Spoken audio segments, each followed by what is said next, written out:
Bonjour et bienvenue à tous sur cette nouvelle vidéo. Aujourd'hui on va essayer de faire le point sur la guerre russo-ukrainienne.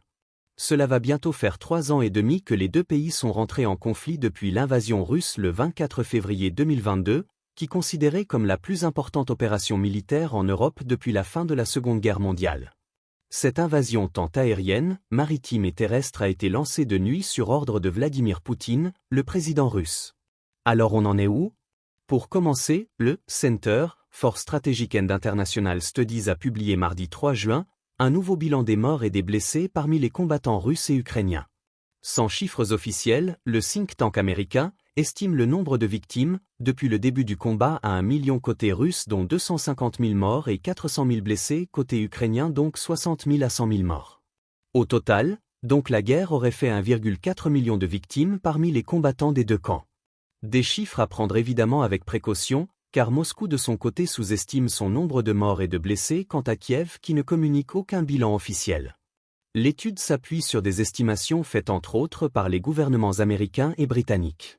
C'est surtout au début du conflit que les attaques russes ont été très meurtrières, avec 4000 personnes tuées rien qu'en mars 2022. La majorité des victimes sont décédées en raison de bombardements aériens ou de lancements d'explosifs sur des zones habitables. De juin 2024 à mai 2025, les Russes ont ainsi pris au total 5107 km², quand les forces ukrainiennes n'ont récupéré que 85 km². Ce gain russe ne représente toutefois moins de 1% du territoire ukrainien d'avant-guerre, incluant les régions de la Crimée et du Donbass.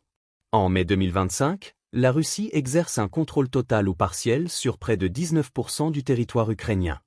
Mais ce n'est pas grand-chose par rapport aux résultats attendus par Vladimir Poutine. Le président russe avait prévu de prendre Kiev en saignement quelques jours ou en quelques semaines, vu la préparation et les moyens mis en place pour cette opération. Mais après 3 bonnes années de conflits intenses, l'armée russe est à plus de 500 km de la capitale ukrainienne. Voilà, on est loin des résultats attendus par Vladimir Poutine. Il ne s'attendait sûrement pas à autant de résistance de l'armée ukrainienne. En effet, en 2014, quand l'armée russe annexe la Crimée en seulement un mois, les forces ukrainiennes étaient désorganisées et surprises par la rapidité de l'intervention, n'ont pas opposé de résistance significative. Alors que depuis 2022, l'armée ukrainienne a réussi à stopper l'invasion russe et reprendre du terrain. Ce qui devait être une guerre éclair s'est transformé en une guerre d'usure. L'Ukraine a même réussi à mettre en place des opérations de grande ampleur comme le 1er juin 2025, où l'Ukraine lance l'opération, nommée Toile d'araignée. C'est une opération militaire d'une ingéniosité remarquable, en utilisant de petits drones, dissimulés dans des conteneurs. Les Ukrainiens ont frappé des bases militaires russes en profondeur sur le territoire, infligeant à faible coût des dégâts considérables à l'armée du Kremlin. Ces petits drones ukrainiens auraient détruit 10 à 13 bombardiers et auraient touché jusqu'à 41 avions russes. D'après le service ukrainien de renseignements extérieurs, cette opération aurait ainsi causé plus de 7 milliards de dollars de dégâts à l'armée russe.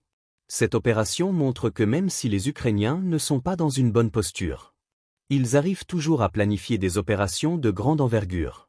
Même si le retour de Donald Trump à la Maison-Blanche n'a pas aidé les choses, effectivement le 14e jour après son élection, le président américain a ordonné la suspension temporaire de l'aide militaire fournie à l'Ukraine, ce qui est un coup dur pour Kiev.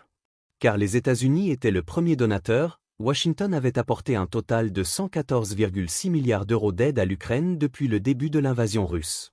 Et sur le sujet d'un éventuel accord de paix ou d'un cessez-le-feu, c'est toujours compliqué. Même si beaucoup de rencontres ont déjà été organisées entre les pays, les deux présidents ne se sont jamais rencontrés en personne, ce sont toujours des délégations envoyées par leur pays qui se sont rencontrées. Et depuis le début des combats, aucun cessez-le-feu n'a été trouvé. Quelques accords ont quand même été trouvés, comme le 24 août dernier où les deux pays auraient procédé à un échange de 146 prisonniers de chaque camp. Pour résumer donc, depuis le début des combats, la Russie aurait subi le plus de pertes mais serait toujours en supériorité dans les combats. Pour l'instant l'Ukraine tient, mais pour combien de temps, c'est la question. Je vous tiendrai au courant de l'évolution des choses. Merci d'avoir regardé cette vidéo jusqu'à la fin, j'espère qu'elle vous a plu. N'hésitez pas à me poser des questions ou des remarques en commentaire et à me partager un sujet d'actualité qui vous plaît ou vous questionne dont je pourrai parler dans une prochaine vidéo.